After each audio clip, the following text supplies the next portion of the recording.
Michael Batnick, Big Mistakes, The Best Investors and Their Worst Investments.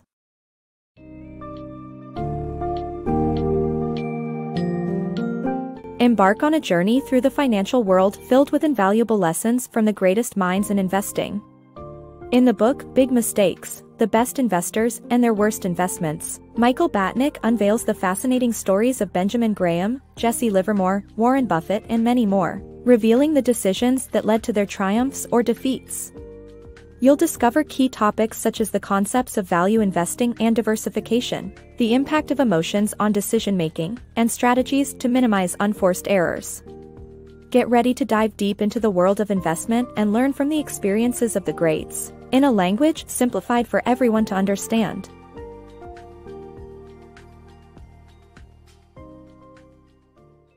Beyond price and value. People naturally pursue straightforward explanations and rules to understand the world. In investment, this quest is illustrated by Benjamin Graham, the legendary investor who wrote The Intelligent Investor and popularized value investing. He observed that the price of a company often doesn't reflect its value, due to the fluctuating nature and emotional behavior of humans who set the prices. General Electric's mutable valuation in the 1930s exemplifies this phenomenon. Despite Graham's financial expertise, he failed to predict the extent of the stock market's plunge during the Great Depression, losing 70% of his portfolio value. Thus, no magic formula exists in investing. Understanding value is crucial, but one should not solely rely on it, as cheap can always become cheaper. Highs and lows of Jesse Livermore. Jesse Livermore, a renowned stockbroker born in 1877 in Massachusetts, became famous for the maxim, buy low, sell high. Despite his extraordinary investing talent, he repeatedly made risky errors throughout his career. In 1901, he lost his entire fortune on just 2 short stock trades. Livermore eventually sought vengeance, amassing a fortune worth approximately $1.4 billion today amidst the 1929 stock market crash. However, further ill-fated bets led to Livermore's eventual bankruptcy and tragic suicide in 1940. His story demonstrates the importance of diversification as a crucial risk management strategy. Jesse Livermore's life was filled with both dizzying highs and harrowing lows. At the age of 23, he moved to New York and swiftly made $50,000 as a stockbroker.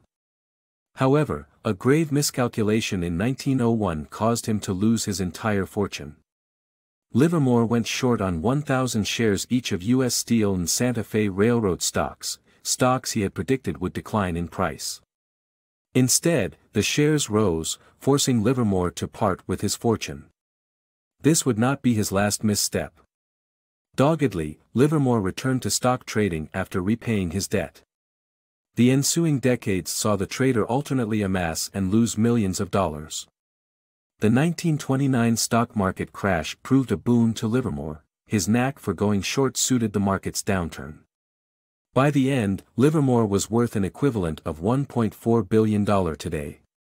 Livermore's fortune reached its peak before the stock market bottomed out in 1932. But the shocking collapse lured him into making a rash bet on further market losses. When the Dow Jones Industrial Average surged 93% over 6 weeks, he reversed his bets, hoping for a continued rise.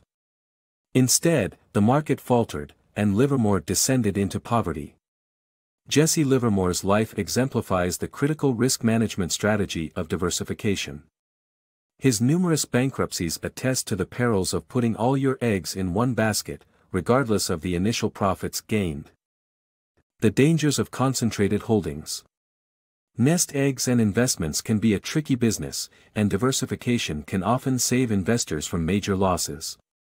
Take, for example, the Sequoia Fund, a highly successful investment firm known for its preference for long-term, large-scale investments that often turned substantial profits. However, the fund's investment in Valeant Pharmaceuticals in 2010 turned disastrous. Valeant's unethical business practices, such as purchasing existing drugs and drastically increasing their prices, eventually caught up with them. Bad press and plummeting stocks followed, and Sequoia, having bet heavily on Valeant, suffered an immense loss, with their assets falling from $9 billion to under $5 billion. This tale underscores the importance of diversification to protect investments against potential pitfalls. Emotions and Investing, Twain's Tale. Mark Twain, the renowned American novelist, was known for his witty writing and emotional nature, which greatly influenced his passion-driven investments.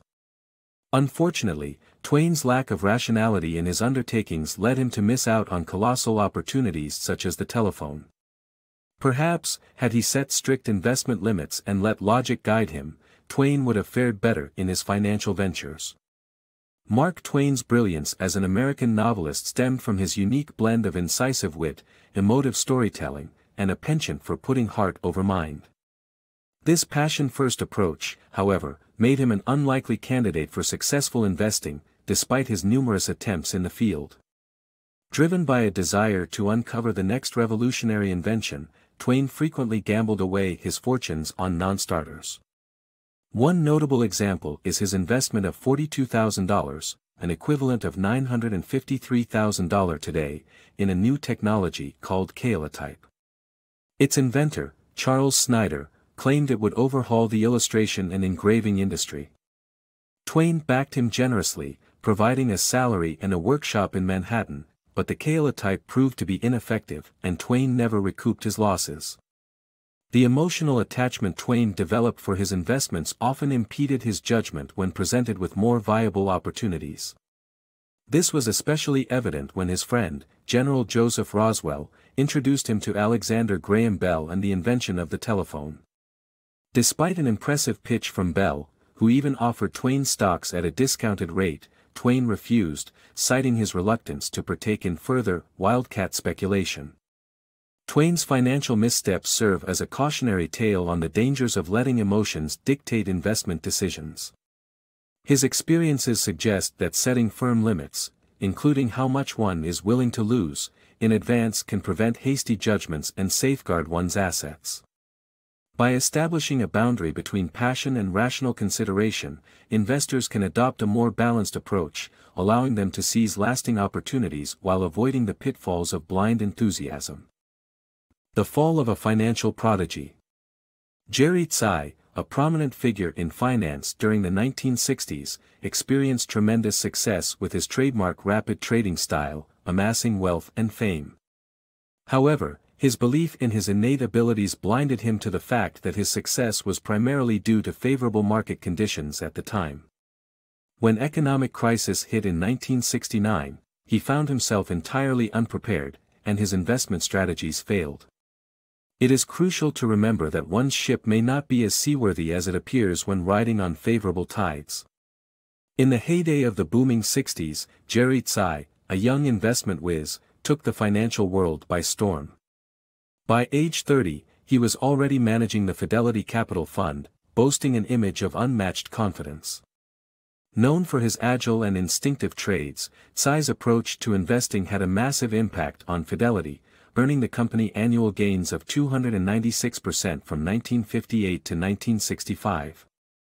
His meteoric rise caught the attention of many, and soon enough, he left Fidelity and created his own fund, the Manhattan Fund. At the time, Tsai's name resonated in and out of financial circles, and the Manhattan Fund's initial offering surpassed expectations by tenfold. Ultimately, the company issued 27 million shares, raising an astonishing $247 million in capital and making it the largest offering for an investment company to date. Tsai's unparalleled success came at a time when post-war prosperity was in full swing, and early tech companies like IBM and Xerox experienced substantial growth. The backdrop of this economic boom nurtured Tsai's overconfidence in his abilities, as he and his contemporaries had only witnessed unbridled growth and affluence. Little did he know that his seemingly infallible trading approach would soon face crushing defeat. When stock prices plummeted in the 1969 to 1970 crash, Tsai's relentless trading style proved ill-suited for the landscape that rewarded patience and long-term investments. One notable loss included his investment in National Student Marketing, where $5 million worth of shares purchased at $143 each dwindled to a staggering $3.50 within 7 months. As a result, the Manhattan Fund slumped in rankings, prompting investors to abandon ship. In essence, Jerry Tsai's story serves as an invaluable lesson in humility and the importance of not overestimating one's abilities in times of prosperity. Success during a favorable era can be a misleading indicator of true talent and resilience. As the saying goes, a rising tide raises all boats. It's crucial to assess oneself honestly and recognize that the buoyancy of one's vessel may be temporary. The perils of overconfidence. Imagine being at a soccer match and placing a bet, feeling sure about your choice. This sense of certainty illustrates the endowment effect, a psychological phenomenon where we value things more simply because we own them, causing objective thinking to fade and confidence to rise. Even highly successful investor Warren Buffett fell into this trap of overconfidence. After many successful deals, Buffett's Berkshire Hathaway acquired the Dexter Shoe Company for $433 million in 1993, with Buffett fully confident in the company's potential. However, the rise of manufacturing giants like China and Taiwan severely impacted the U.S. domestic shoe market, and Dexter's revenue declined. By 2001, Dexter halted its U.S. shoe production and was absorbed into Berkshire's other shoe businesses, proving that even the most skilled can fall prey to overconfidence. Mastering finance like chess. In both chess and finance, professionals usually make errors when forced into difficult situations rather than through their actions. To succeed, one should focus on not losing points rather than on winning them. Stanley Druckenmiller's story demonstrates how experts can make avoidable missteps, illustrating the importance of recognizing one's expertise and not giving in to the fear of missing out. Chess and finance share a fundamental similarity. In each, success stems from managing vulnerabilities and exploiting opponents' mistakes. Professionals in these fields rarely commit errors without external pressure, unlike novices whose outcomes largely result from their own blunders. To excel, individuals should concentrate on not losing points as opposed to grasping for wins. Despite being a seasoned professional, Stanley Druckenmiller's tale epitomizes the risks of unforced errors.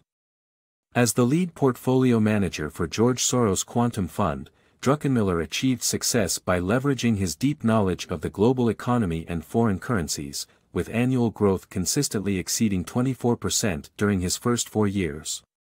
In 1999, however, Druckenmiller deviated from his area of expertise and made a series of costly mistakes. Convinced that tech stocks were overvalued, he gambled $200 million on their decline, only to watch prices continue to soar. Desperate to keep up with younger, tech-savvy colleagues, Druckenmiller then invested $600 million in VeriSign, just before the tech bubble burst, resulting in a loss of $500 million.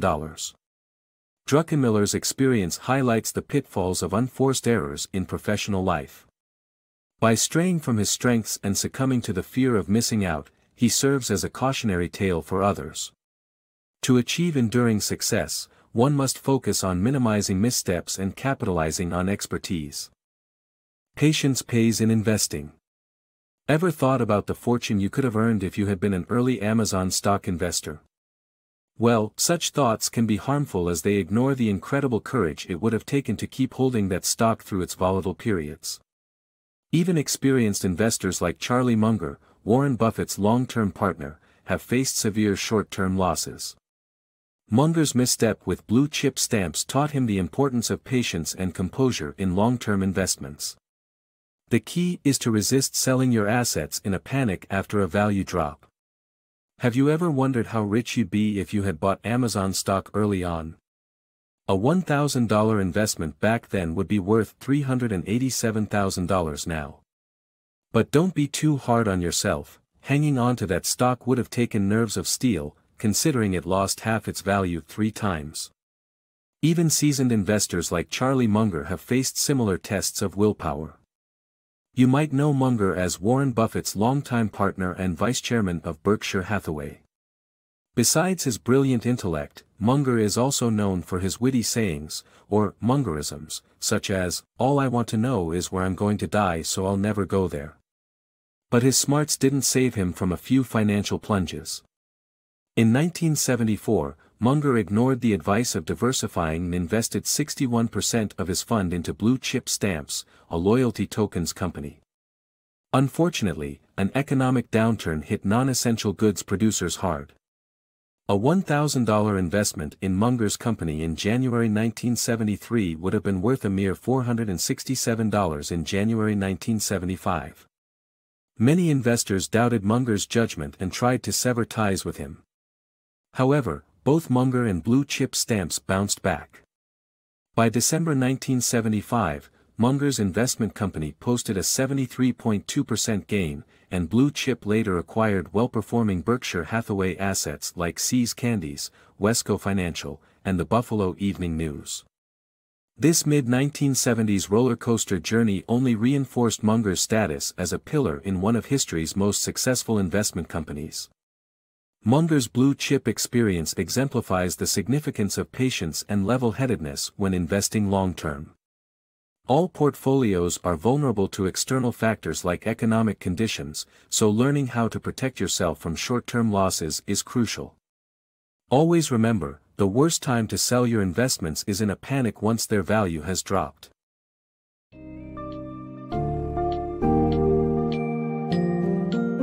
As we wrap up our journey through the world of investment, we've learned valuable lessons from individuals like Benjamin Graham, Jesse Livermore, Mark Twain, and Warren Buffett. We've seen the importance of diversification and the crucial role of patience in long-term investing. The stories of these revered investors remind us that mistakes are inevitable, but they can also teach us valuable lessons that can guide our future decisions. By understanding the key takeaways from their experiences, we can continue to demystify the complex world of finance, formulate smarter investment strategies, and celebrate the triumphs that come from learning and adapting to the ever-changing financial landscape.